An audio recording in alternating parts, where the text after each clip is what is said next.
What's up everybody? My name is Nate and welcome to the channel.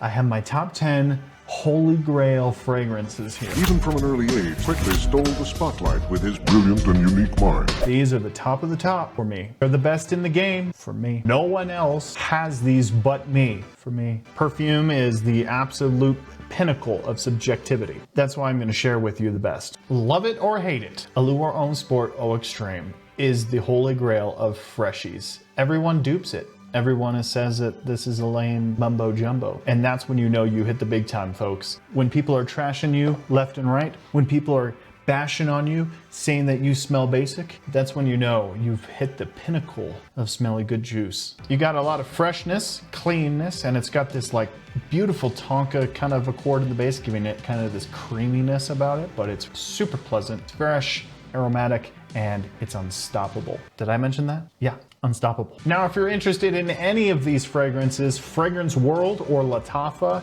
or Paris Corner most likely have a clone of them. So don't spend the extra money, just buy the clone. The more you know about each other, the less you don't know. A Holy Grail of vanilla. This is Annie by Nichonne, and this is a stunning masterpiece. This is the Holy Grail. This is the fragrance that Indiana Jones runs down the cavern of doom into the Chamber of Secrets. He's riding the train to Dumbledore's castle, smelling like this. I don't know who we're talking about at this point. It's vanilla, it's woody, it's fresh a little bit with that fruitiness and the citrusness, but it's pretty pleasant. It's a stunning masterpiece, but it's mainly vanilla and benzoin and woody aspects. That's what it kind of dries down to.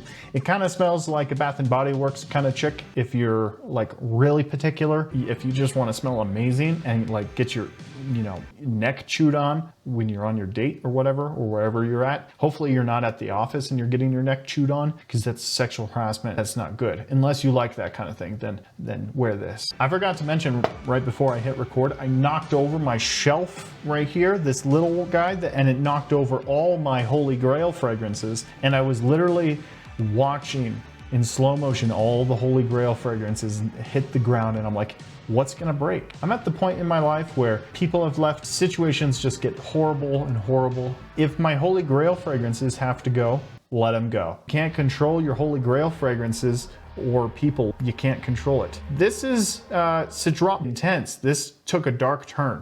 Do you like fruitiness? Do you like woodiness? And do you like citrusness? Everyone likes citrusness. It's in almost everything. This is Citron Boisé Intense. Okay, so this one has a little bit deeper of a wood kind of feeling, and it's a little bit more leathery-ish, kind of. And then it's got a lot of sweetness from the fruity aspect and the citrusness. It's really pleasant. This one though is strong. It's a strong performance. It's way better than the original one when it comes to like strength and longevity and performance and knocking your coworkers out. This one smells fantastic, and it does that one perfectly. You kind of have to like Citron Boisé cracked up to 11. So I would say only get this one if you want a better performing Citron Boisé.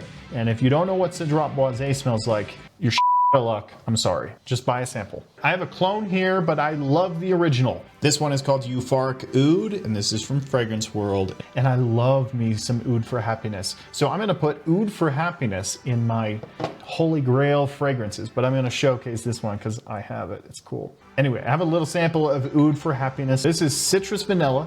It's smooth, it's rich, and it's creamy, and it's got that oud character. I'm not a big fan of oud. Oud can come across a little weird for me, but this one definitely is pleasant enough, sweet enough, and musky enough, and it's got a lot more going for it than just the oud. When you're dating like a cheerleader, if all she is a cheerleader, after high school it's gonna be useless. She's gonna start working at Hooters and you're gonna have to be paying all her bills. But if you date like the science nerd chick, she's gonna probably get a great job. What do you want? Short-term pleasure or the long-term commitment? I hate when that happens. Do you like leather?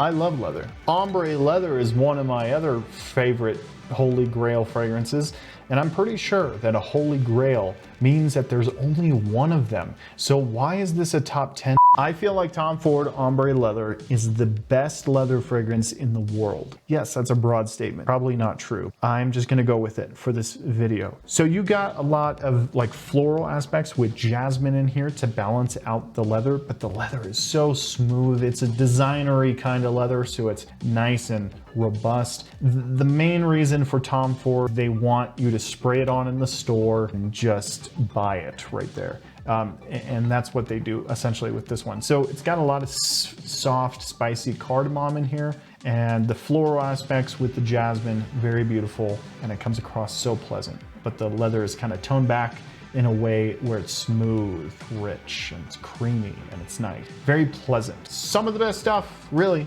Ombre leather. I gotta wear this more. So this is the bottle that actually did break when it fell. This is Sublime. This is Lattafa Sublime. I really thought that this one broke, but the cap came off a little bit and it leaked out a little bit. So, and the cap kind of busted a little bit. But anyway, regardless, I still have my bottle. It's still here. Anyway, this one is a fruity sweet. It's got some vanilla in here. This one relies mainly on the apple and the fruity sweetness, and it's got a little, I think it's got a different fruit in here as well, but the main thing with this one is fruity sweet, clean musk, and a fresh ozonic quality to it, giving it this like kind of appley shampoo kind of vibe. It does lean a little bit feminine. You might be smelling like, you know, some chick's appley shampoo, but if you're into that kind of thing, you're gonna be smelling remarkable. I've warned you once, I've warned you twice. You're gonna smell absolutely incredible. Do you like nuts?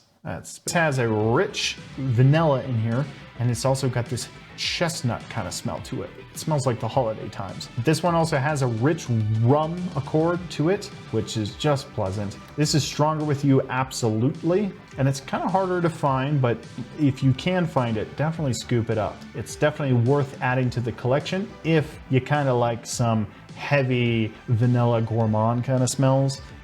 Not to say that this one is a total gourmand fragrance, but you know what I mean. It's rich, it's powerful, it's got this intenseness about it. It's stronger with you, why they named it that. But it's rich vanilla. It's one of the best stronger with you flankers, maybe other than intensely, but it's up there. It's really nice, but it's like rich, warm chestnut, a lot of amber too, benzoin, that kind of thing. Do I even have to mention this one? Paragon by Initio. This stuff is so good, it should be illegal at this point, and the name is just remarkable. Paragon, that's the best there is, right? Paragon by Initio is one of my favorites. I spent a lot of money on it. That's probably why it's in my Holy Grail fragrances, but it's pretty nice. It's got this plum accord, fruity sweetness. It's also got this Palo Santo wood, and also, hear me out, ooh, it does come across a little funky, but it does balance out pretty well with the fruity aspects with the plum. So I'm not mad at it. I'm not mad at it whatsoever. It's fresh, it's fruity, it's woody, and it's also got that playful edge to it, and it smells fantastic, just like the name. The name is remarkable.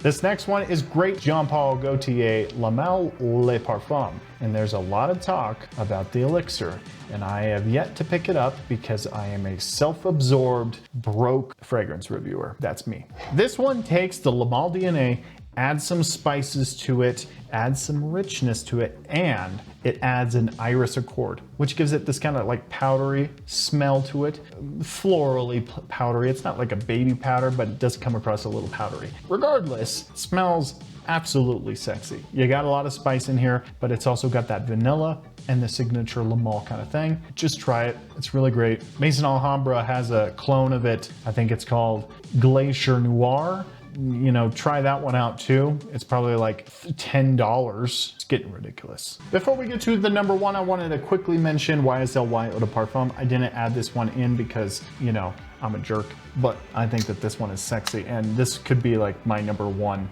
regardless, but I'm not gonna put it there because I don't know what reason. I am gonna put Bleu de Chanel Parfum. No one saw that one coming. If you have not tried Bleu de Chanel Parfum, you are living under a rock. This stuff is fantastic. It's just fresh, it's ozonic, fresh citrus, it's got a woody base to it, and it's also got this floral aspects to it. It's just so pleasant, and also a pineapple accord in here too. Really pleasant. If you have not tried this, you're obviously living under a rock and you're not subscribed to me. Let's change that. Let me know your Holy Grail fragrances in the comments down below. You don't have to put 10. There's no reason that somebody should have 10 Holy Grail fragrances. I would love to hear from you. Take care, guys. We'll see you next time.